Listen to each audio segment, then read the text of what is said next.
Hello, good morning, sir. Good morning, sir. Welcome. Thank you.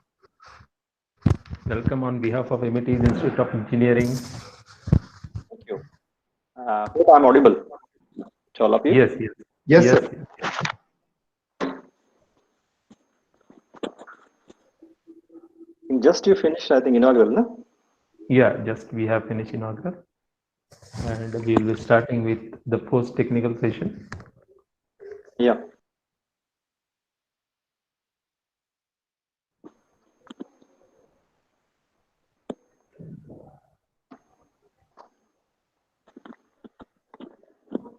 So today, Yavalkar, so you're starting with the academics of third year and final year?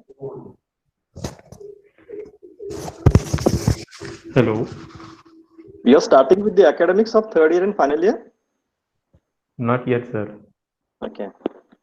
So still we are expecting again another Yes, yes, circular from university. yes. University, waiting for that. Yeah. Most probably we'll be getting it by Wednesday or Thursday in the next week. Yeah. And hopefully it will be offline, maybe 50% students. Yeah, yeah. We are expecting that only for the Mm. practicals, at least for the practicals.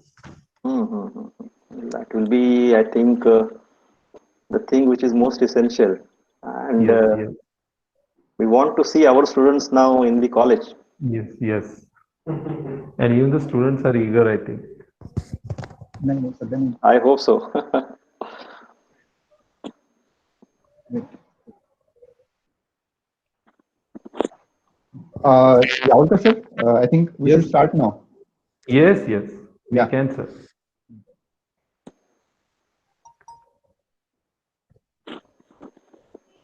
I would Abhare welcome you all to first session, means first technical session of this FDP of machine learning and pattern recognition.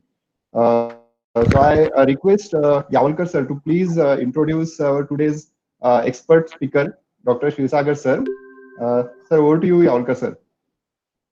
Yes, sir.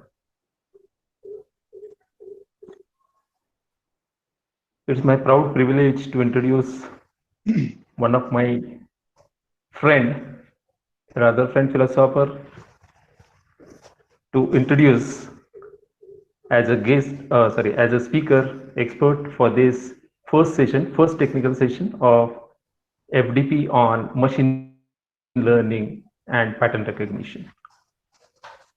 Dr. D.B. Kshirsagar, presently working as head of computer department in Sanjeevani's College of Engineering, Koppal, has completed his graduation from Walchand College of Engineering, Sangli, post-graduation from again Walchand College of Engineering, Sangli, and then his doctorate from SGGS, Nanded. Presently, he is working as professor and head in computer engineering department. With a huge experience of almost 27 years, he is a very stringent academician to the best of my knowledge. And as an academician, he has played various roles and responsibilities. He has been the ex-member board of studies for computer engineering in Savitribai Phule Pune University. Presently, he is also as an external member board of studies in Walchand College of Engineering, Sangli, which is an autonomous institute. He has received the Outstanding Engineer Award from Institution of Engineers India, Ahmednagar Center.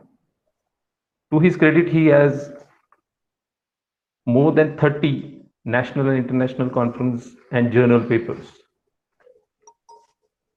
He has played a very important role as a head of computer department in getting his department NB accredited in 2003, then 2008, 15 and 20. That's a great achievement for him. He has also played an important role in getting his institute NAC accredited and presently as an autonomous institute. He has played various roles in the university responsibilities as a paper setter, as a subject chairman during syllabus revisement, syllabus setting at UG and PG level. He is also part of various committees, university committees like University Selection Committee, LIC Committee, and the other responsibilities. He is a certified internal auditor for ISO 9001:2008.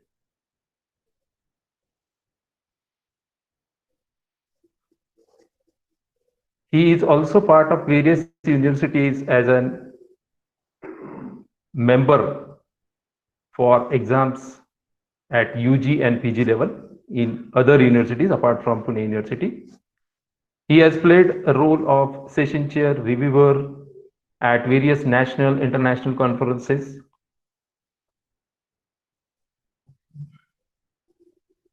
He has also worked as a resource person for various workshops organized by various institutes nearby in and around Pune University. Specifically to list some of them, on content-based image retrieval at Matushri College of Engineering, then in Baba Saheb Ambedkar Marathwada University, Aurangabad,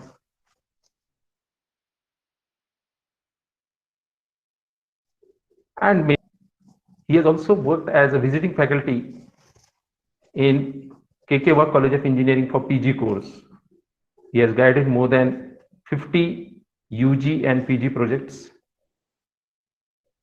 His area of interest is digital signal processing, image processing, neural networks, parallel computing, design and analysis of algorithm, computer architectures, parallel algorithms, and many more. To the best of my knowledge, he is a very good academician, and which is more important is a very good singer, having a voice very close to Kishore Kumar, and we miss that. To be specific, we miss that, sir. In last 10 years, personally, I'm missing it. So I welcome you, and it's over to you for giving you your expert session on as a first technical session in this FDP to the organizers. Okay, thank you, Professor Yawalkar, my close colleague, introducing me, and especially introducing me as a singer as well. Yes, sir. And at the outset, let me first of all thanks the management, then principal, head of department, all the faculty members of computer engineering department, Professor Vijay More as a FDP coordinator for inviting me as a resource person for this Atal FDP program, where I could be able to share my knowledge or my understanding about machine learning and neural network to all the participants. And nice to see again more than 100 participants again joined again the first session. And I hope and I wish that again these number of participants and many more will be remain as active participants throughout all the sessions of this FDP, right from day one to last day. So, considering my responsibilities talking about the FDP on machine learning and pattern recognition, today I'm going to introduce again the basics of machine learning in the first session, followed by again the basics of artificial neural networks.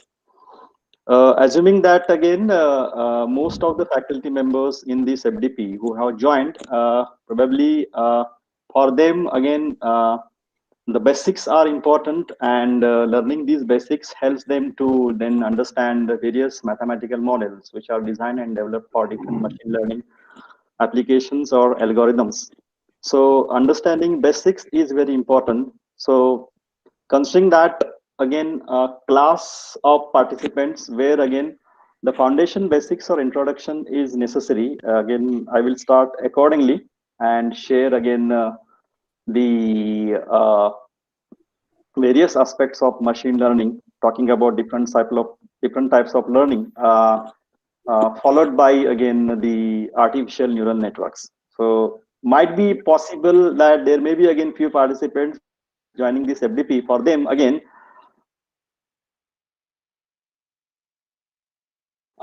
they might be aware with again all these things, but considering again the overall again audience, where the introduction is important, I'll just again try to cover the understanding basics and foundations of machine learning, followed by again neural networks. So once I start sharing my screen, probably I will I will mute my video. Okay. And I request again all the participants to kindly mute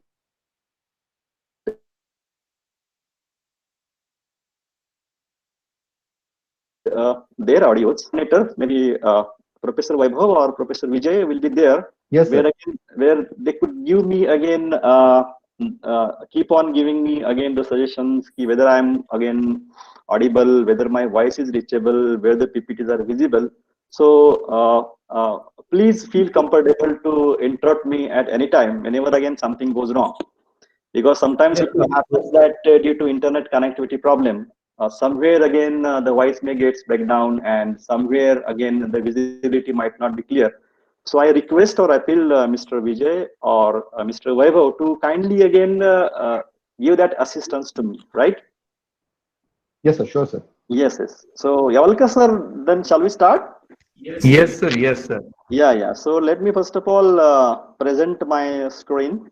Let me share my screen.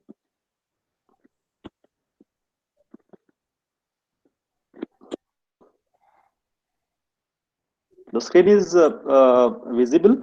Yes, sir. Yes, sir. Yeah. Yes, sir, it is visible. Yeah. And the first slide is also visible now. Yes. Yeah. Yes, sir.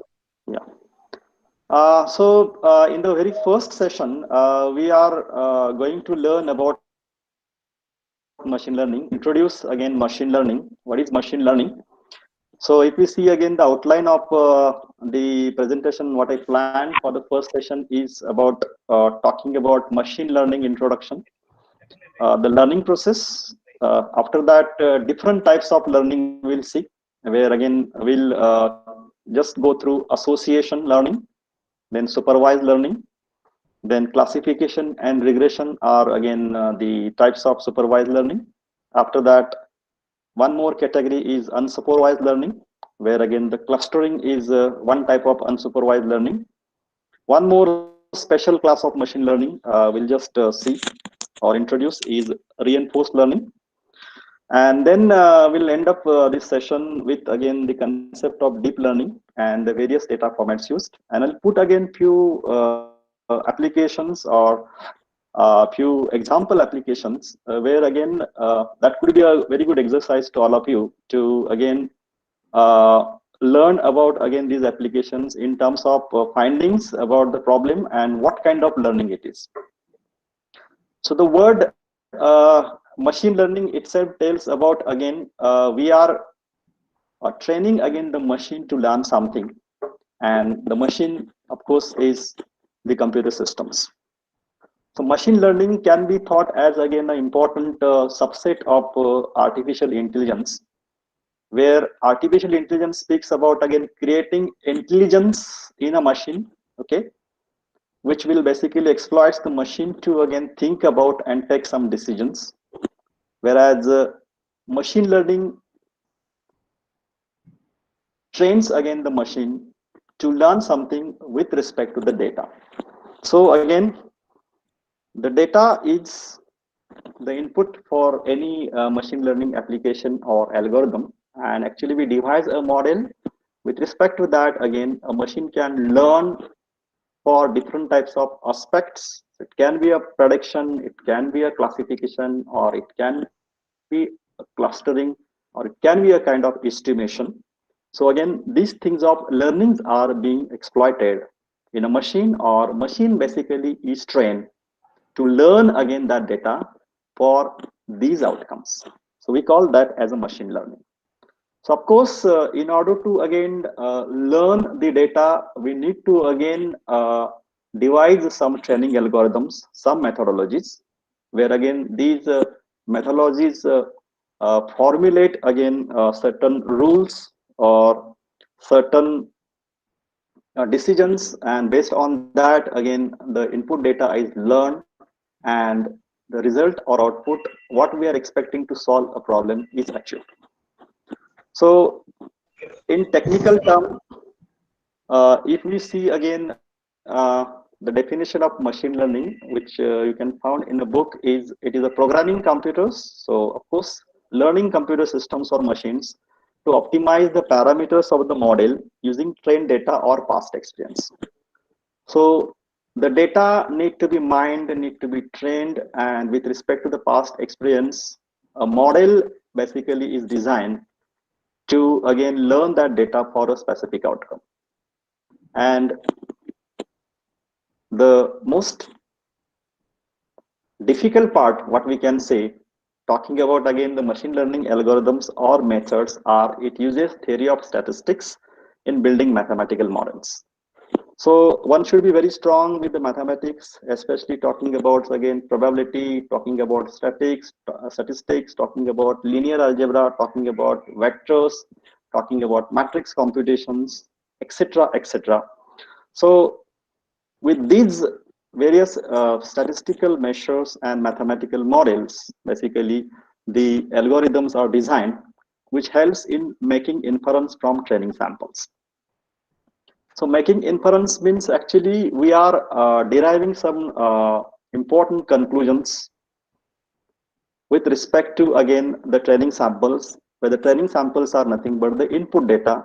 So in term of pattern recognition or any learning algorithm, that training samples or the inputs are called as simply data patterns, where again each sample is having certain sets of attributes, where the attributes are sometimes called as features.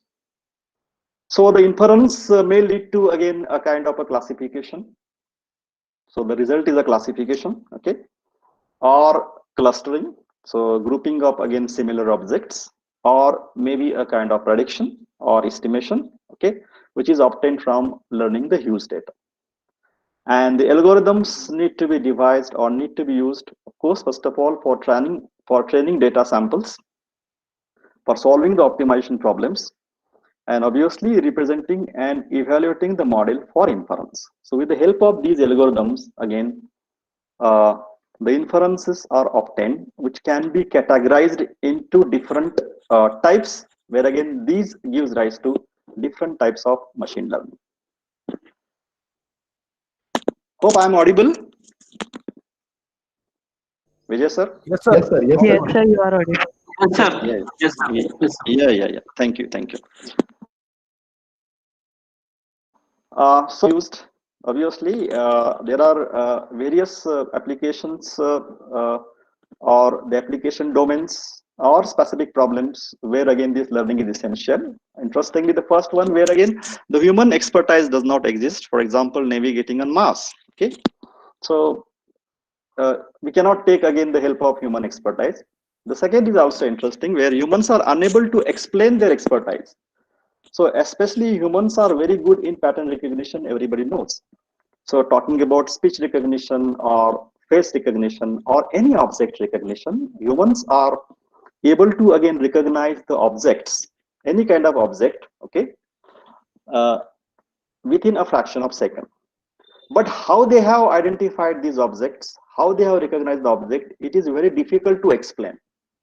So this is again a specific class of the problems where humans are far better than machines to actually recognize the patterns. They are unable to explain their expertise, where again the method of again this recognition is very complex and human are unable to explain that. Okay, so in this case, of course, machine learning is required. Okay, machine learning is required or useful whenever again the solutions are changes or changing in time. For example, one example is routing on a computer network, okay, where again this is the case where again the desired solution for this particular problem is changing with respect to a time, so that different decisions need to take at different aspects of time. Okay, so where again the learning is essential, where one more category is solution which needs to be adopted to particular cases. So for example, for user authentication, we use again a specific biometrics. Okay, so where again the machine learning is required. So talking about again one specific example is about again the supermarket stock prediction or analysis, where again you know that the supermarket is concerned with selling thousands of goods to millions of customers. Okay, so millions of customers are visiting again the supermarket for buying different types of products. So the detail of each transaction is shared, and it will be huge database. Okay, and that need to be mined. Again, the knowledge need to be extracted, where again the objective is to predict which customer is likely to buy which product to maximize sales and profit. Okay, so of course this is a problem of association, which is a one type of machine learning. Okay, so again talking about again the different types of products, and again capturing again the behavior of again purchasing again these various items by the customers, and talking about the association of the machine learning algorithms, and which could be definitely useful for the stock maintenance. One more example is about again a share market prediction. So based on the past history, of course, we again devise again certain methodologies to predict about again the share market status and analysis. Considering again the huge data available on a web, or talking about the social media data available, now again people are talking about the recommendation systems for reviews and ratings. So that may be again different Shopee, different markets. Okay, where again the data need to be analyzed, and that data basically is useful for again a kind of a recommendation, where that recommendation may be with respect to a particular product, or maybe with respect to a particular place, or maybe with respect to a specific hotel. Okay, so these are again few examples one can quote or one can understand to start with, to understand again machine learning. Okay, let us have one more example. Okay, where again we have a data set that contains pictures of different kinds of fruits, and we want machine learning to segregate the photos or the images based on kinds of fruits. So it's again a problem of image classification.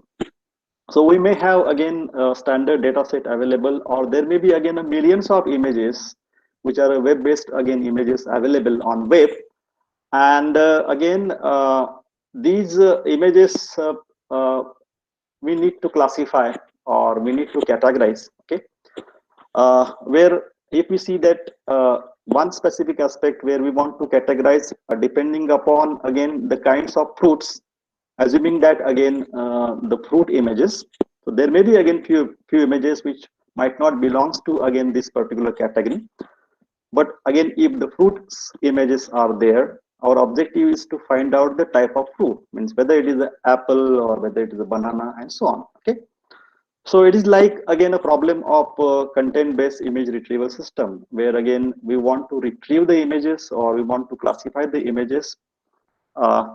Talking about the retrieval then, based on again the query image or object presented by the user. Okay, the idea is to retrieve again the similar images. Okay, so image classification, where again we are categorizing the images into known classes, maybe a one type, and content-based image retrieval, where we are retrieving the images, of course, the similar images based on the input query image, maybe one another category.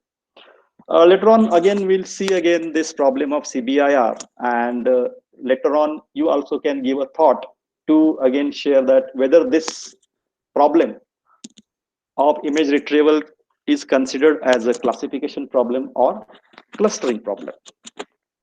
So in order to then retrieve the similar images, where we have to find out again the similar images, and here then the input data is in the form of images. Okay, we need to again extract again some important low level features from the images, where again those features or sets of features simply again serve as a factor to identify or represent a specific class of that image or object. And talking about again the sets of images which are again scattered across the web, which are not annotated properly, which are not labeled properly, or which are having some noise, obviously, whenever we go for any machine learning algorithm, we require again a kind of pre-processing for cleaning that specific data. So it can be again a filtering again those images to remove the noise, or basically to enhance the quality of the images. So we require maybe a filtering and image enhancement technique. After that, as a part of machine learning, talking about the knowledge extraction from the data, we require again the various feature extraction techniques. So here, considering again the images, the feature extraction may again concern with again extracting some color features, talking about color attributes, then shape features, talking about shape attributes, and texture features, talking about texture attributes, where again these sets of features simply serve as an identity of that specific object. And then again this data is trained with respect to again these various features in order to again classify the images into again desired categories. The problem of CBR can be thought as a classification or clustering. How, of course, later on you can think on that. Where again we require a kind of a supervised or unsupervised learning, where again you might know about that the supervised learning is required as a part of classification, and unsupervised learning is required as a part of clustering. So this is one more example of machine learning, where again the machine is learned to understand or identify the sets of images where those sets of images are uh, classified or categorized into different types. So the next slide again shows again few applications of machine learning. Okay, so almost in every field of technology, you take any application which is useful for the society, of course, where again the role of machine learning comes in most of them. Like in retail business, machine learning is used to study the customer behavior. Okay, so their spending habit.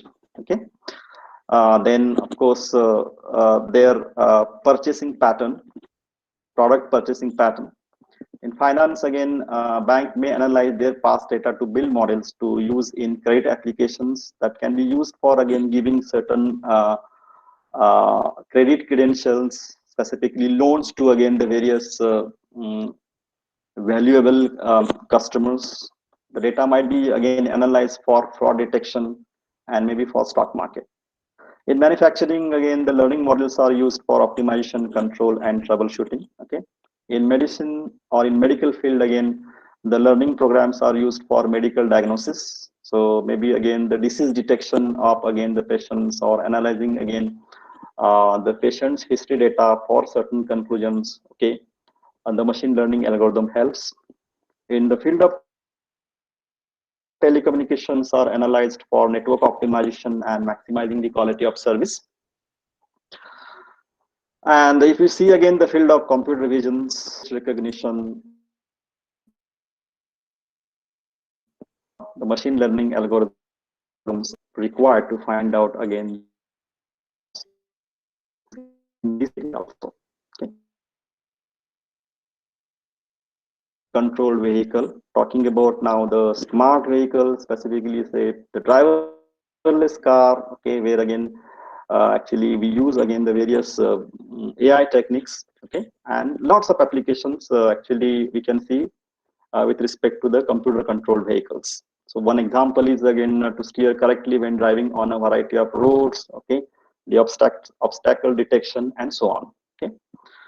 One important application of machine learning is again developing programs or applications for playing games. Okay, where of course the special class of machine learning comes, and that special category or class of machine learning which is used for developing again the game applications is called as reinforced learning. So these are few again applications of machine learning just I'm sharing. Okay. After that, quickly in the look towards again the important components of the machine learning process, where the learning process exploited by means of a human, of course, with a human brain, and then the machine. Okay. So the learning process is divided into 4 components usually, and it is said to be data storage, abstraction, generalization, and evaluation. Okay. Where the data storage speaks about again the data, how the data is organized and where the data is stored. Of course, for a human being, the data is stored in the brain. Okay, so the biological neural network or neural system comes into the picture to again store the data and store the information with respect to that data, which could be recognized very well as a pattern by a human being. Whereas as a computer, again, the data is stored, of course, into different storage devices using different bus technologies.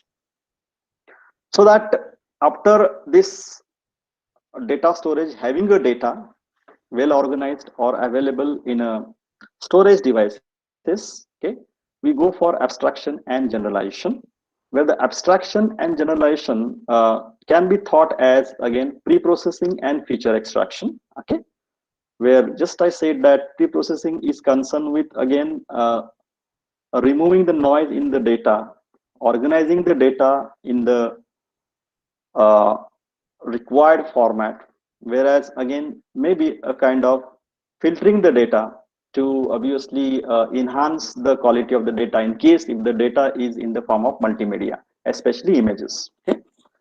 And after that, the feature extraction speaks about again extracting the knowledge from the data, where we again extract the important features. Okay, where these features are sometimes also called as attributes. So if we see again a kind of a database having again having the hello hello, is there any noise? Am I audible? Yes, sir. You're audible, sir. Hello. Hello. Yes, sir. Am I audible? You can. Yes, sir. Yes, sir. You can continue, Yeah. sir. Yes. Yeah. Okay. Okay. Thank you. Thank you.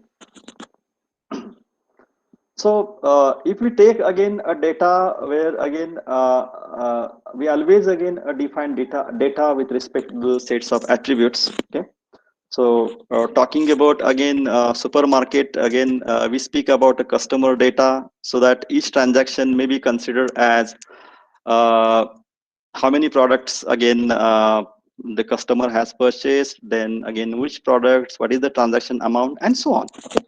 So that way again we can look into again these attributes which are directly visible, or features which are directly visible with respect to again different data sets, so that easily we can learn or understand the data set. Or sometimes again these attributes actually we need to extract whenever we talk something about the multimedia data. So whenever we have a data in the form of say audio, speech, or images, of course we can see the image or we can hear again the audio signal, but it is very difficult to again visualize the features or attributes of that data. That's why we call that as a low level features, and then we need to extract those by means of suitable algorithms. Okay. So feature extraction or attributes of the data basically speaks about again the knowledge extraction of the data, and then that data need to be trained by means of suitable machine learning algorithms and test for again the performance, which here it's called as data storage, abstraction, generalization, and evaluation. Okay, so about the abstraction, generalization, and evaluation is mentioned in this slide, where abstraction is the process of extracting knowledge about the stored data. The generalization describes the process of turning the knowledge about stored data into form that can be utilized for future action. So where again the data is trained, and the evaluation is the process of giving feedback to the user to measure the ability of the learned knowledge. So whenever the data is trained, as a part of training, we get some output, and somewhere in most of the machine learning algorithms, a feedback may be given by an environment by the user to actually tell the system that whether the result achieved, or the output variable or output data obtained is correct or wrong. So there may be again a kind of a feedback system. By means of that, again, the training process is refined. So as a part of machine learning algorithm, if we see the training always goes into the number of iterations, where again the desired data is trained for better learning or for better understanding to get the desired output. So that next then, if we see now the types of learning or types of machine learning, okay, we have the various categories, where the first one is called as association learning. The second category is called as supervised learning. Under supervised learning, we have the classification and regression. Then next type of learning is unsupervised learning, okay, where the example of unsupervised learning is clustering. And one more we have is reinforced learning. So we need to understand again all these four categories, where sometimes association also said to be a part of unsupervised learning. Okay. So now let us learn again these various types of learning. So let's try to understand the basics of these learning. So without understanding these basics, it is very difficult to understand the actual machine learning algorithms. So first of all, we'll see the association. So in the association rule learning, actually the idea is to discover the rules that describes again the large portion of data, of course input data. As an example, talking about again the supermarket example, okay, where again different peoples are purchasing different types of products, okay. We have to basically associate again the certain data sets where we want to see that the purchase habit of people, where again people who want to buy again a product or item X also tend to buy Y. Okay, so this is one example. Okay, so in order to understand this in brief, okay, let us see again the very famous problem. So you can find out this problem everywhere in machine learning book. We call that as a basket analysis problem, which is used for finding dependency between two items. Okay, so we define again these two items as X and Y, and then we say it is PYX or XY. Okay, so at this stage, I think the mathematical models are not that much important. That will be important later on for you people to understand the algorithms.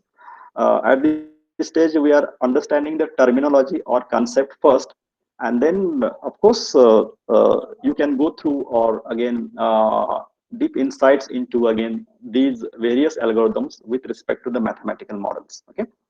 So we say it is PYX is a probability that somebody who buy X also buys Y. Okay. So talking about then dependency between product Y and X, we want to see that how many customers want to basically buy or purchase a product Y along with X. Okay. So this we call as PYX. And then we want to find out again this association, and of course this association is required might be for understanding again the sale of again different pair of products or group of products to again keep the stock maintenance. So one example here is mentioned as, for example, the purchase people who want to again purchase, or so if it is mentioned as 0.7 means again you can see there's 70% again people want to purchase again product butter along with bread, or this is the probability. Okay, so this particular probability is obtained with respect to again the past data. So by again analyzing again the possible transactions which taken place for again a month period or for a year period, okay, it's quite possible to find out these kinds of associations. One more example is probability of buying soap along with shampoo is say 0.45, 45%. So it is obvious that we want to see the association, and we want to see that this value is as close as to 1. where 1 means nothing but of course 100%. So various measures are used with respect to again this association rule learning, okay, where again if to define again the measures of association rule, there are 3 important parameters, and these parameters are called as support, confidence, and lift or interest. Okay, so support is defined as number of customers who brought again both the products. So talking about a specific products to again the total number of customers. So again, this is a probability where we want to see that among again n number of customers, how many customers want to purchase again these 2 products, where probably we are thinking about these 2 products are close to each other in forming the association. Okay, and the confidence value gives as the number of customers who bought again X and Y to the number of customers who bought X, or for simplicity let us understand that any one of this product. Okay, so this is how again the confidence parameter is obtained with respect to again this association rule. Okay, and there's one more parameter which is called as lift or interest, okay, which is defined like this. So let us just again comment on this support and confidence. Okay, so it is clear that if we see again these 2 important measures or parameters, okay, in support actually we are observing how many customers want to buy both the products among the total number of customers. Okay, and in confidence we want to see how many customer or number of customers want to actually buy a particular product with respect to another product. Okay, so it is clear that the confidence shows dependency, and obviously it should be close to 1. Okay, but along with this confidence, so we expect that it should be close to 1. Maximizing support is important because support speaks about again the probability of buying both the products. And why it is important? Because even if there is a dependency with a strong confidence value, where again the confidence value is good or high, if the number of such customers is small, the value of confidence is not that much effective. So maximizing support is always better and good than confidence, where again of course maximizing confidence maybe of course is again one target, but if we see again the total number of customers who are again visiting again a supermarket and purchasing the various products, if that count is small, then confidence is not that much effective.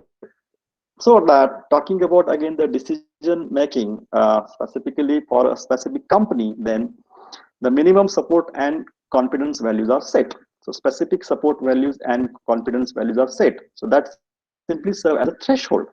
And then all the rules with higher support and confidence are searched for in the database. So looking back and again mining the entire customer transactions as a past history, then all rules with higher support and confidence values are searched to find out again the association. And again, this particular measure might be helpful for stock maintenance. So this kinds of learning is called as association rule learning. So any specific example or algorithm again the participants knows which is example of association rule learning?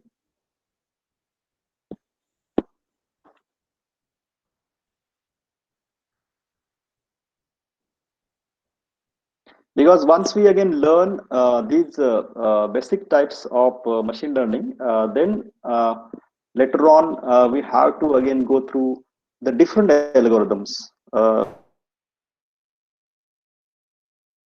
which are basically. The next part is the supervised learning. Sir, I'm audible? Yes, sir. Yes, sir.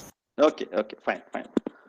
The next part of learning is the supervised learning, where supervised learning is basically a types of classification usually, or regression. So in supervised learning, again, we have input variables, of course, data, and output variable y. Means again the output what we are expecting, and we have to use an algorithm to learn the mapping function from input to the output. Okay, so the input data x is mapped to get the desired output. Okay, where the desired output what we expect as a part of supervised learning is again a kind of a class or a kind of a value, which gives rise to again two different categories, or what we can say the examples of supervised learning as classification and regression. Okay, so that the goal is to approximate the mapping function so that for new data x we can predict the output variable for that data. So once we again train a particular data with respect to a new input data, so now what we are talking is about testing. We have already trained the given data, and now we want to actually map the new data. So what we expect that the new data may be categorized into a particular class, or it could predict again the desired value for that data. So that in a classification, actually, we categorize the data into a known class. So that we'll see later on. And whenever again the supervised learning problem is a regression problem, in a regression problem, we won't get a class, but we get a kind of a value. It can be continuous value. And that value is an expected value as an outcome as a part of learning that entire data. Okay. So why again these problems are called as supervised learning? Because the process of an algorithm learning from the training data set can be thought of as a teacher supervising the learning process. So the way like again we train again a small kid by again giving in front of him or showing in front of him again different kinds of objects at different instance of time. Okay, and then the biological nervous system of a child again get trained again to understand those patterns and then recall again those objects. Okay, where again the role of teacher is to basically again presents again the different input examples of different objects, and then training again the nervous system, the neural system, sorry, to again understand again these patterns or these objects, and then recall again these patterns. So as a part of supervised learning, okay, a kind of this teacher is available, where again that teacher can provide a feedback to a system to check that whether the output is correct. It is also possible again to provide the additional inputs, where again talking about again the different data patterns or data sets, it is possible again to initially again label those data patterns belongs to a specific class. So talking about again the fruit images, maybe one class belongs to apple, another class belongs to banana. So that way again it is possible to again label the input data patterns. So these kinds of assistance is provided by a teacher, of course, or by a user, and that's why it is called as supervised learning, because the entire training process is observed by means of again some user assistance. So the classification problem or regression problems are called as supervised learning. So how that supervised learning comes in regression, okay, you can think about once you understand regression. Okay, so data is labeled with known class, we receive a feedback from environment, and we know the correct answers, that is class of each pattern, as again the patterns are labeled, so that the algorithm iteratively makes predictions on the training data, and the action is supervised. Also talking about the iterative process, one should understand that the learning process or the number of iterations stops when the algorithm achieves an acceptable level of performance. So whenever we are training the input data, we are expecting again the output of that particular training as again the desired one, which already we knows, and we get some output as a part of again the training iterations, where the output what we have calculated is usually compared with the desired output. And of course the goal is to again reach to again the desired level of the output. So we call this as again a kind of a converging process, where actually we are training again our machine with respect to suitable algorithms to get the desired result. Okay, so it's a iterative process where actually in case of supervised learning, the output is known, and accordingly we train again the machine learning algorithm to reach the desired state or the desired output. So a few examples of supervised learning as a part of classification, just I have mentioned, is face recognition. Means again you have again the sets of again facial images belongs to different people, and you have supposed to identify again the faces or a particular person we have to identify. So of course presenting again different facial images of a specific person, actually we can search again the desired facial image from the database. Okay, so here again as a part of machine learning algorithm, the system need to be trained to actually identify or first of all understand again these facial images. Okay, so talking about again the images, where again we are presenting again these facial images with respect to different lighting aspect angle with different rotations. Okay, maybe again the images which are noisy. Okay, obviously with the machine learning algorithms, the entire input data is trained even to identify and recognize the noisy patterns as well. Okay, so this is the example of face recognition. Image classification just we discussed. In a medical, again, we can see lots of such applications. So one example of supervised learning may be again a brain tumor predictions. Okay, so based on the process and analysis of processing and analysis of again the MRI images, it is quite possible to basically identify the different types of brain tumors or even the other different types of diseases. Okay, character recognition or soil classification as well. These are the examples of supervised learning post classification. So the supervised learning workflow is again shown here. Okay, and this is one example where we have the sets of images, and again initially as a part of supervised learning, again the sets of images we have categorized by providing a label. Okay, so not only we are having the input data, but as well we are having the label. So this is again a part of a teacher, where again the input data is labeled to a specific category or class. So this is a class called as cat, this is another class called as a dog, and of course then the machine learning algorithm is designed and of course implemented to train again this particular data, so that whenever again the new data as a set of any one of this animal image is provided as an input, the system must be able to recognize that image which might belongs to any one of the class, or the class may be unknown. Okay, like that.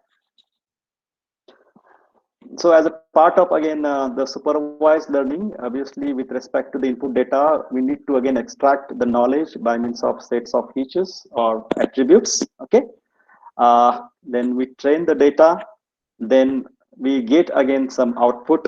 Okay, and that output again we need to again compare or check with the desired output, and then again certain feedback is provided by the environment, where again this iterative process goes again and again with sets of number of iterations to train or understand the input data, and accordingly again the entire input data is trained with respect to all possible classes. And then as a part of prediction or say testing, now the new data is provided, again its features are extracted, and again these features are analyzed to identify this new data belongs to a specific category. Okay, so this is how again the learning process goes, and the entire learning process with respect to any machine learning divided into two categories. The first part is called as training. So training speaks again the input data, and then testing is now your network or your entire machine learning algorithm you have trained to again understanding specific sets of data, and now the trained network or model is capable in identifying the new data. Okay, so that the input data definitely then will be categorized into any one of the class as far as supervised learning is concerned. Okay, so the input vector process to get the output is compared with the actual or desired output, and then in case if some mismatch is there, we call that as an error. Then here I just mentioned the weights are updated. So what are these weights? Again, that we have to see. So specifically, we understand the concept of these weights with respect to again the neural network architecture, and of course, then the process repeats the desired output as per the expectation. So supervised learning. Okay. So understanding then the classification problem as a part of supervised learning. Okay, we'll just discuss very simple example. Okay, where the first example is about again a part of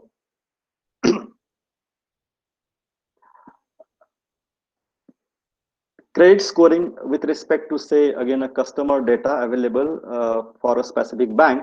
Okay, where again the bank is expecting to again give certain loans based on again the credentials of again the various customers or account holders, and the inputs or the attributes which are considered for this credit scoring is income and saving. So now here in this case, income and savings, these are called as features or attributes which are visible. Okay.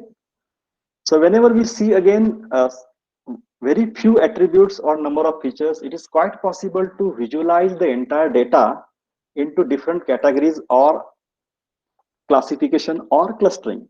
But in real applications, you see again the data where again the volume of that data is very big, and each data or data sample is always represented by hundreds of different features or attributes, where it is almost difficult to visualize that data with respect to all these attributes. As here in this case, we are considering only two features, income and saving. It is quite possible to actually plot again the various data patterns with respect to these two attributes as income and saving across all the customers in a two-dimensional feature space. So why it is two-dimensional in this case? Because then the number of features are 2. So remember that whenever we have to plot or represent this data, having n features will require n-dimensional feature space, where that feature space is also called as hyperspace. Okay, so it is practically difficult. So practically it is observe or visualize again this data whenever the number of attributes are more. Okay. So talking with this simple example, we'll consider only two attributes, the income and savings of a customer. Based on that, the output is low risk versus high risk, which tells again the bank officers whether to again create again a specific loan amount and what amount of loan to a specific customer. Okay, so that the output is low risk versus high risk. So we call this as categories or classes. So this is an example of two class problem where the output is either low risk or high risk. So in a classification problem, it is true that the output is in the form of yes or no, okay, or class 1 or class 2 or class 3, so on. Okay, so we are differentiating between low risk and high risk customers from their income and saving, so that we need to devise some function. So here is the description, where again, and then we need to train again the machine learning algorithm. So for example, here the rule may be if the income is greater than certain threshold theta 1 and saving is greater than certain another threshold theta 2, if both are greater, then it is a low risk. else it is a high risk. Okay. So that then considering again these specific thresholds, so again these data patterns are plotted as again a two-dimensional graph, income versus saving. Okay, and these two thresholds are used. Okay, so all these customers having again income greater than theta 1, okay, and savings greater than theta 2 belongs to low risk. Rest belongs to high risk. So whenever we draw again the various input data patterns now belongs to, of course, the customers based on this income and savings. Okay, the plot looks like this. Okay, and this gives rise to two different categories. So all these data samples belongs to low risk, and all these data samples belongs to high risk. We call this as a classification. Okay, so the entire input data is classified into two categories: low risk versus high risk. Okay. One more example is about again learning a class where again talking about one more application. We want to determine whether a given car X is a family car. So whenever again this is a problem which we have to address, obviously we have to think about again the first part of knowledge extraction is what do people expect from a family car. Okay, so people expectations, and then with respect to that it is quite possible to again take some attributes of a car, and these attributes can be used to define a family car. And then this gives rise to again a two class problem where again the output will be a particular car X is a family car or it is not a family car. So it is said here as a positive and negative examples. So different attributes you consider again here for simplicity, the attributes considered as price and engine power. Okay, so let us assume that these two only features or attributes of a car is used to define whether car is a family car or not. Okay, so that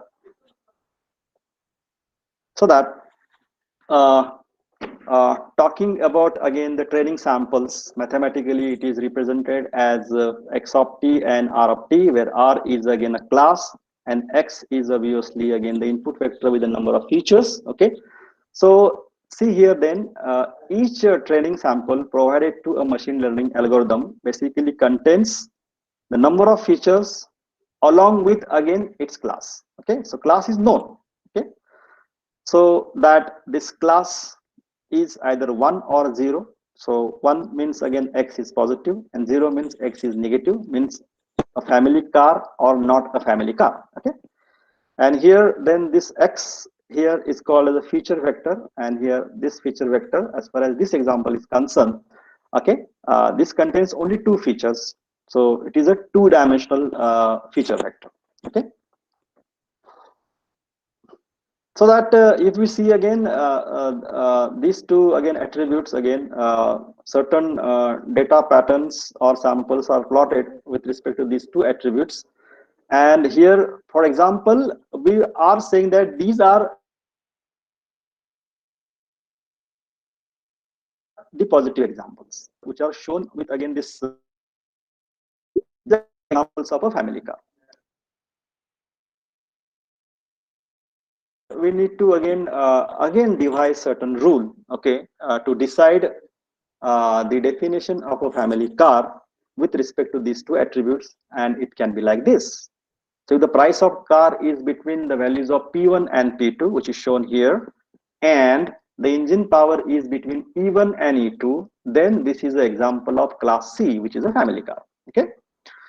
So the engine power and again the price we have basically measured with respect to the thresholds, okay, minimum and maximum value, so that somewhere we found that all the data patterns where the price is between P1 and P2 and engine power is between E1 and E2 belongs to again the positive examples, defining again these examples as a family car.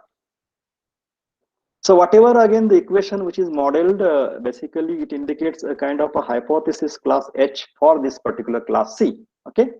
and then the learning algorithm finds the particular hypothesis specified by a particular quadruple of these values. Okay, so talking about again these two attributes of each and every car example with again these values, we have to train to approximate again class C as closely as possible. Okay, so obviously it is clear that by just varying again these thresholds, obviously whatever the space we have shown with the blue mark will be changed. Okay, so as per the definition of a family car, we can again train the system, okay, to analyze again the input data, and we can devise a model which can tells you as a part of classification algorithm about again the car, whether it is a family car or not. So I hope that these simple examples gives you the idea about classification problem. The classification obviously becomes a bit complex as we move from two class to multiple classes.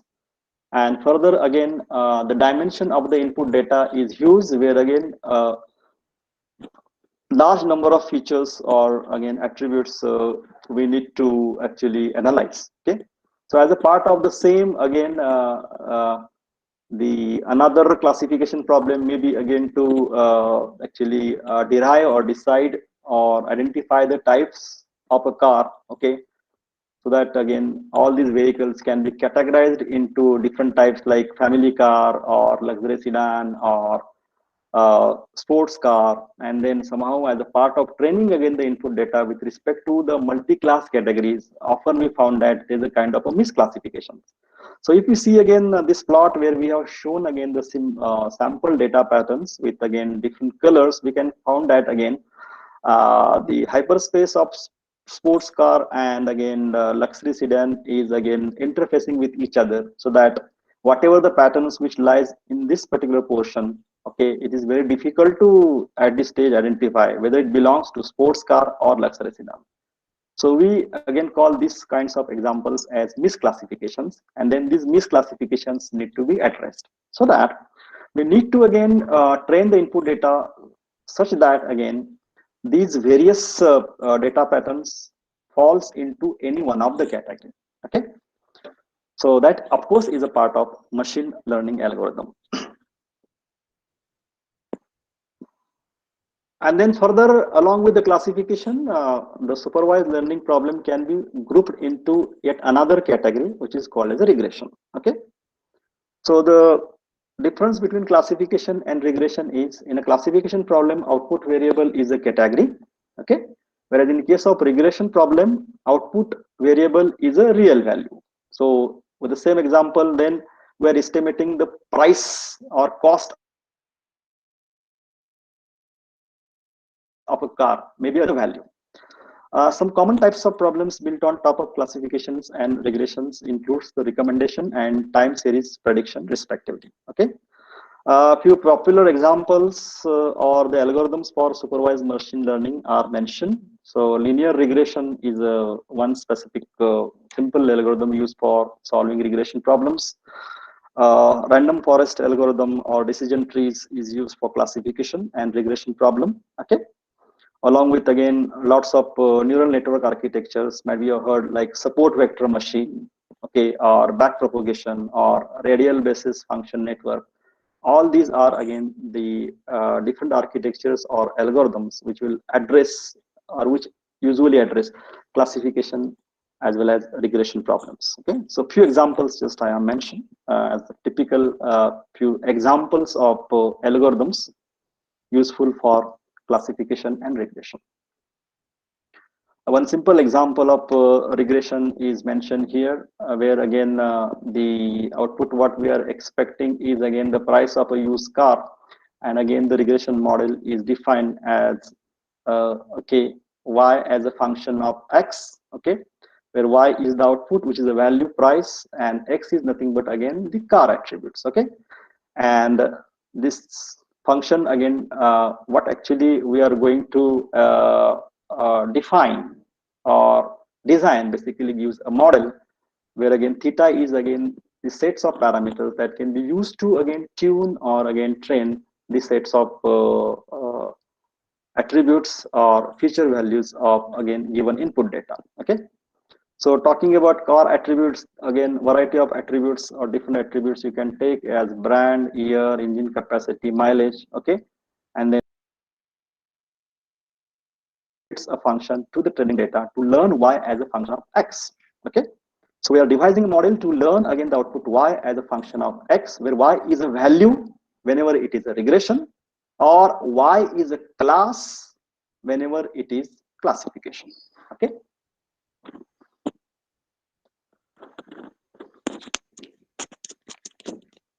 Hope I'm audible, Vijay sir. Yes, sir. Yes. Yes, sir.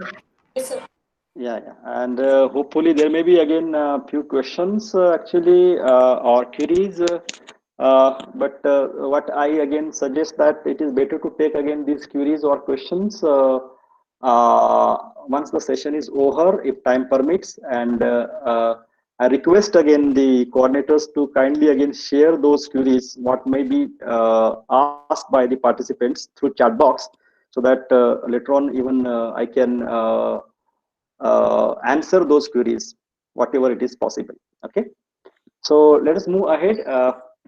Sir, at what time we have to stop? 1:30, sir. Okay, sharp 1:30. Yes, sir. So that we can take lunch break, and after that we can continue. Yeah, because I want to finish this session considering all the aspects of machine learning. So in case if time won't permit, so hurriedly I will go through the rest of the slides, because one more session, next session, just I want to spend with artificial neural networks. Is it right, sir? Yeah. Okay, sir. Okay. So let's move ahead with unsupervised learning. So in contrast to supervised learning, though we have input data for unsupervised learning, we don't have any corresponding output variable. So there's no any kind of feedback provided by a system for understanding or learning the data, and that's why it is called as unsupervised. Okay, in the absence of teacher. Okay, so it is also called as learning without teacher. Okay, so the algorithm must be able to discover the patterns, regularities, features, or categories and present the interesting structure in the data. Okay, so the idea is that as a part of training, we have to organize the input patterns to form the clusters, and the new clusters may be formed during training process. So simply as training moves ahead with the number of iterations, we are just categorizing the input data into the possible clusters, and these clusters are go on forming. Okay, and that's why sometimes again this process is also called a self-organizing process, where exact clusters will be formed by discovering similarities and dissimilarities among the objects. So hopefully it is clear that the similar objects will be grouped into a single cluster. Okay, so few examples of unsupervised machine learning I have mentioned as a customer segmentation in customer relation management, where again we are categorizing again the customer data into again certain types. Then image compression, where again color quantization is again one important aspect. Then object categorization, so you have given again the sets of objects, and that you are categorizing without knowing its labels, okay, into certain categories. Various documents, actually what you want to categorize the document cluster supervised machine learning. And one example just I was again sharing about the image retrieval, where the image retrieval can be thought as classification or clustering. Okay, so that now it is clear that you have again the inputs in the form of sets of images, and then these sets of images without having its labels.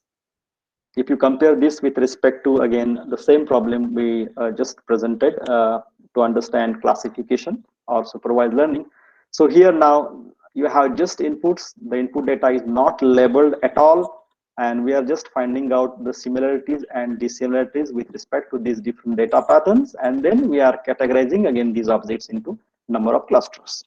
We call this as unsupervised learning. One more example is shown here, where again the scene images are given to you, and we have to identify again a specific object, and then we have to categorize. Like in this picture again, this is mountain, this is tree, this is building, like that. Okay, so this is also example of unsupervised learning. Okay,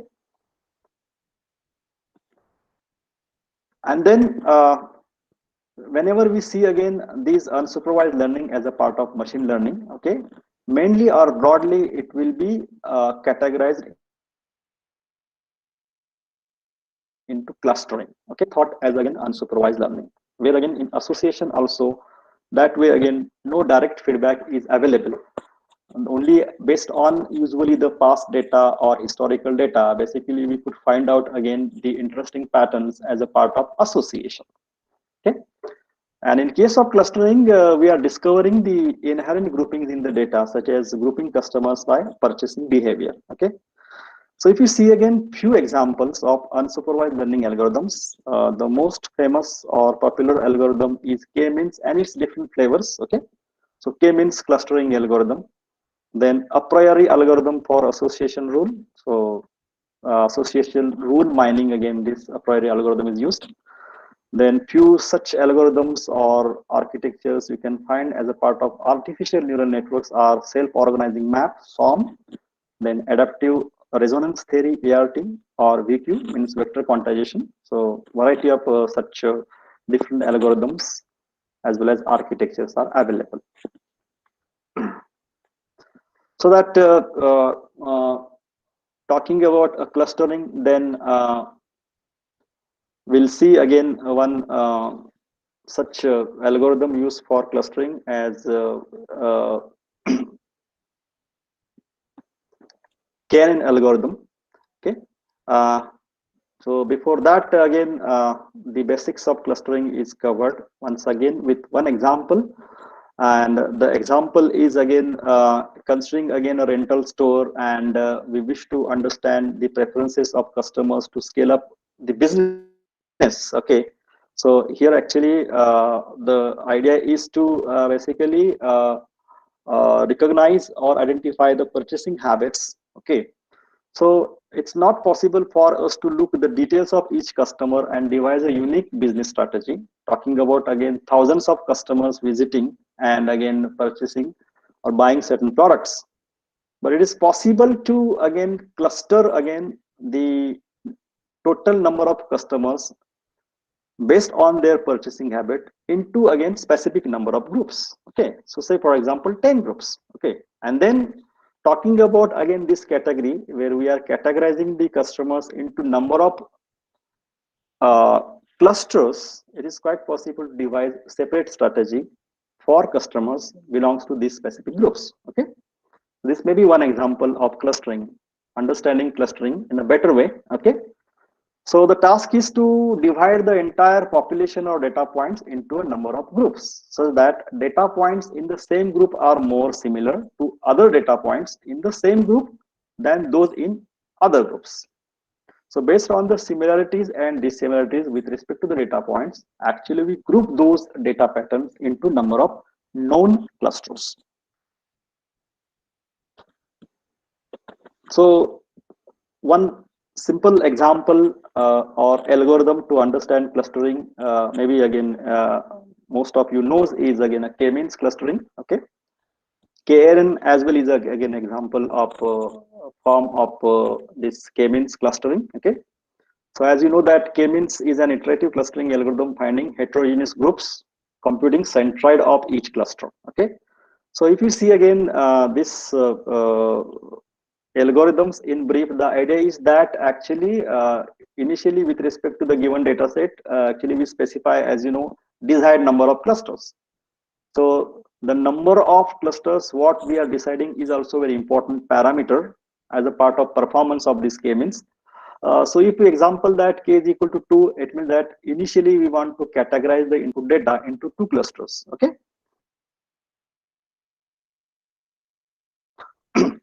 so let us assume that there are 5 points, and again these data points we are dividing into 2 clusters, that is shown, one with again red color and other with red color. Okay, gray color. So randomly actually we are assigning data to cluster. Okay, so here we are assuming that again there are 5 data points and initially we have defined k is equal to 2. It means that we want to assign these data points into any one of the cluster, and there are 2 clusters. So here we are assuming that these 3 data points belongs to one cluster and these 2 data points belongs to another cluster. Okay? And now the idea is to find out the centroid of data points, okay, with respect to again all these clusters. So one is a red cluster, say, and another is a gray cluster. So we are finding out the centroid. So this shows again the centroid with respect to again the various data points belongs to red cluster, and this shows again centroid with respect to the various data points belongs to gray cluster. Okay, and then we need to reassign each point to the closest cluster centroid is the next step. So once we find out again these centroids, okay, now here we note that the data points at the bottom is assigned to the red cluster. Talking about this is close to this particular centroid, okay, as an example. Okay, so as this is now closer with this particular centroid belongs to gray cluster, now this data point which was belongs to red cluster now move to gray cluster, so that the picture will be like this. And then again we have to recompute the cluster centroids. So this process we have to repeats iteratively. So especially in this example, this particular data point which were belong to red cluster now maps onto gray cluster as per this process. And these steps these steps means the last 2 steps, of course, we have to repeat until no improvements are possible to reach the global optimum. Okay, so that when there will be no further switching of data points between 2 clusters, means moving a data point from one cluster to another for 2 successive repeats of the algorithm, if not explicitly mentioned. It is quite possible that new clusters also may be created during the training process as well.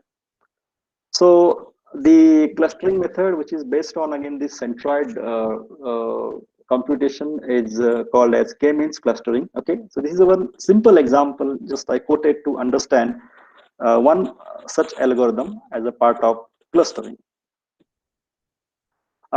One more category of machine learning which falls between supervised and unsupervised is a semi-supervised machine learning. Okay, where in case of semi-supervised learning, again the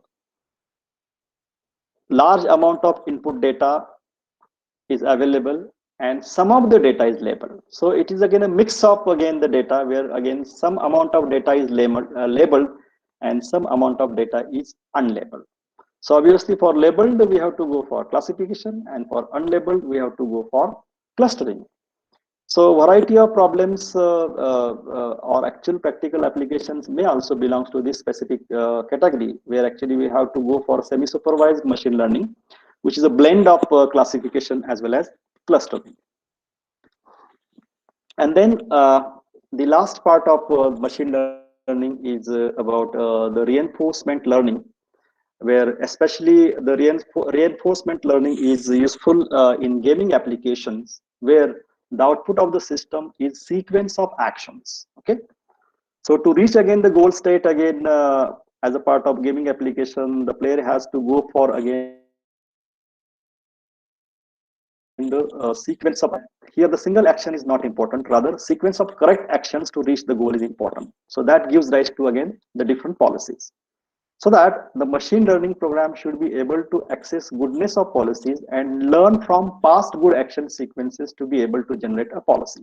Okay, so that the machine learning algorithm is basically trained to understand again and govern again the sets of such policies with respect to each and every sequence of action. Okay, so that it is a framework for learning where an agent interacts with an environment and receives a reward for each interaction, and the goal is to learn to accumulate as much reward as possible over time.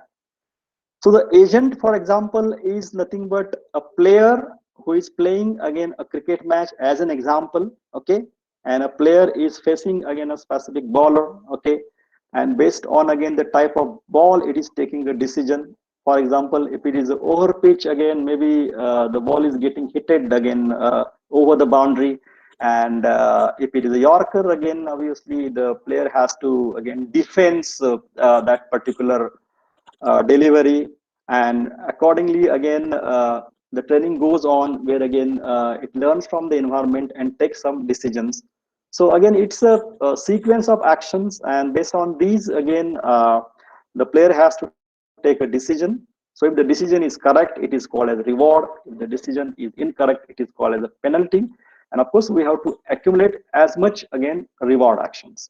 So this is the idea behind reinforcement learning. Okay, so that agent is one who takes decision based on the rewards and punishments. And for example, in talking about the game, okay, a player is again the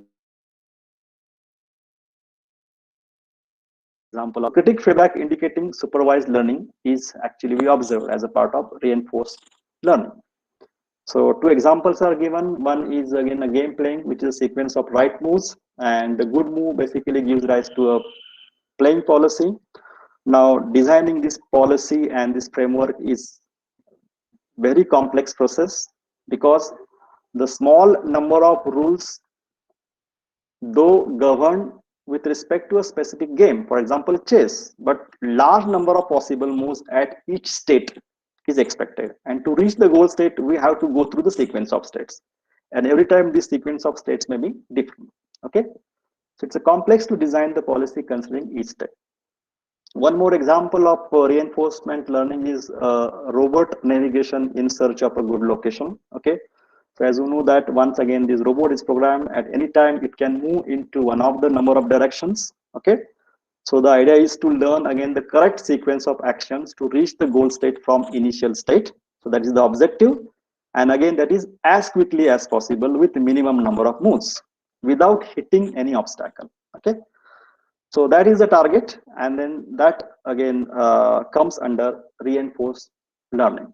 So with the help of reinforcement learning algorithm, it is quite possible to basically achieve these kinds of tasks. And lastly, now remaining 2 to 3 slides. Okay, this slide actually speaks about again how the machine learning comes under AI. So AI, machine learning, and deep learning. So if we have to define an AI, where AI basically involves different kinds of techniques that enables computers to mimic human intelligence, okay, which could be able to then take certain decisions based on certain logic, if then rules or decision trees, and machine learning.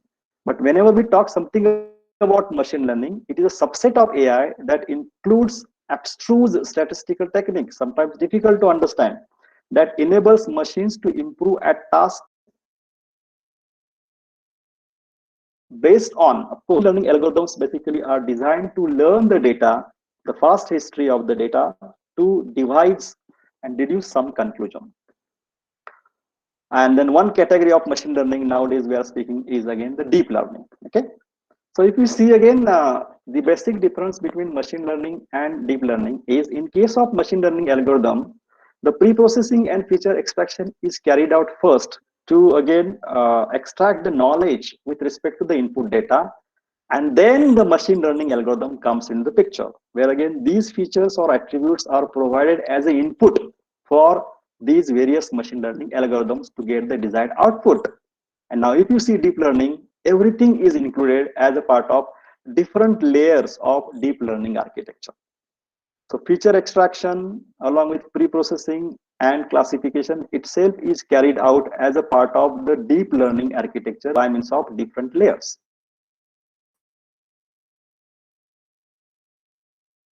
So if you see again as comparing to again the basic machine learning architectures. So one more slide again, I want to share again to know about again deep learning and artificial neural networks, where we'll introduce again these artificial neural networks in the next session. If we again see the DNN architectures, which are quite popular and using as a part of deep learning, are recurrent neural networks, which are used in NLP, and convolutional neural network, which are used in computer vision. Okay, and Then this part actually I will skip, because again the same thing where again some data formats and how mathematically again the data is presented as an input and output, just I have mentioned. Okay. Most of again these terms, label data, classification, regression, feature vector, already we have covered. Okay. And the last slide is there are again few just example applications just I'm presenting. Okay. Whatever again just comes in my thought. Okay. Maybe guiding again certain projects and looking some literature. So this slide will be hopefully very important to all of you, where just I want to know from your side about again each problem and what kind of machine learning is involved in each problem. So whether it is a regression, whether it is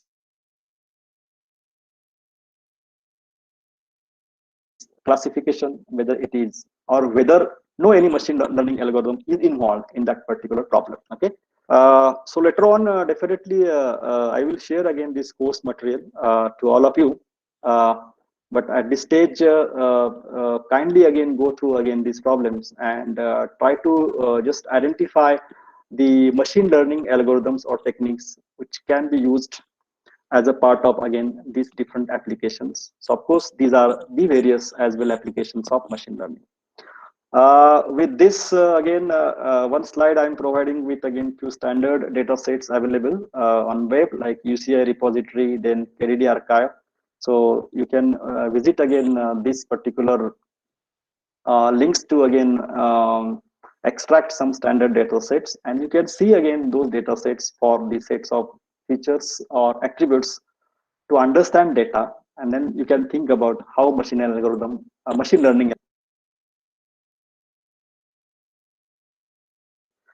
these are here again this presentation. Okay, so with this I will conclude again this session, and maybe we'll take another 5 minutes in case if you have any questions or queries. And even later on I request again the organizers to again share me again the questions in case if it has maybe again raised by different participants. Okay, thank you. All the participants are requested to please post a question, if any, in chat box. You can raise your hand. You can raise hand. So even they can share that in the chat box, and then if that chat box or questions are available for me, even later on also I can answer those queries. Okay. Yes.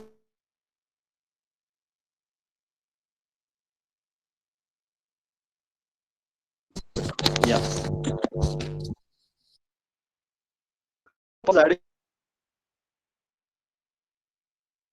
My PPTs also were visible.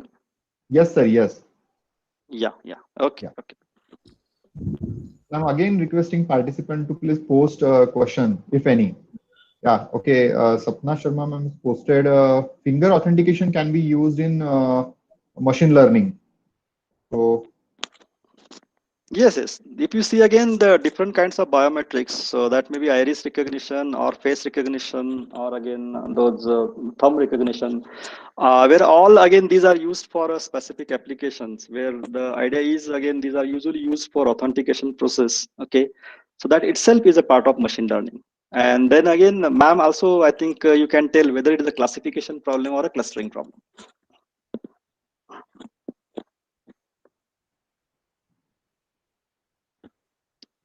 yes, anybody want to ask? Please post, or you can unmute your mic.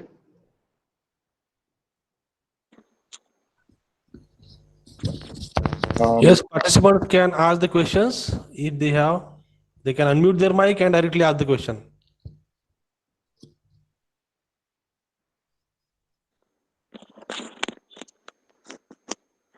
Vikram Reddy posted, what is the difference between deep learning and machine learning? Deep learning itself is a part of machine learning or example of a machine learning, and deep learning is now the coming again technology developments, which are the enhancements of artificial neural networks. So whenever we see again the various soft computing techniques, which are basically used for different machine learning algorithms, where we talk something about artificial neural networks, then genetic algorithms or fuzzy systems. All these actually again addresses the machine learning. So deep neural networks or deep learning itself is nothing but these are enhancements of artificial neural network architectures, where the pre-processing, feature extraction itself, everything is carried out as a part of a typical deep neural network architecture.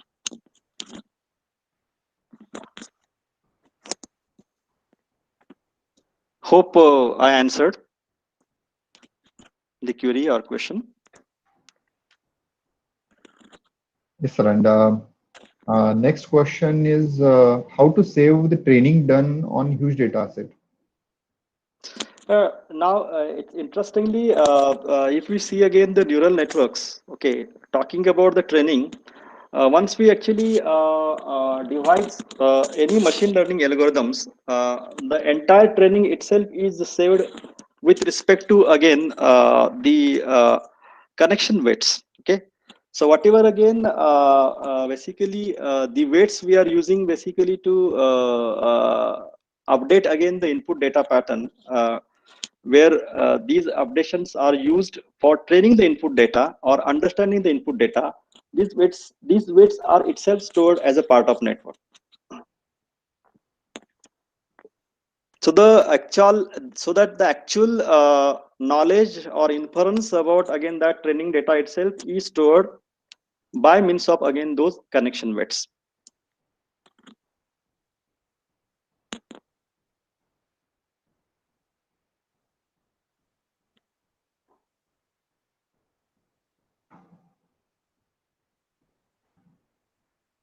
Okay, that's all, sir. Yeah. I think you have taken all questions.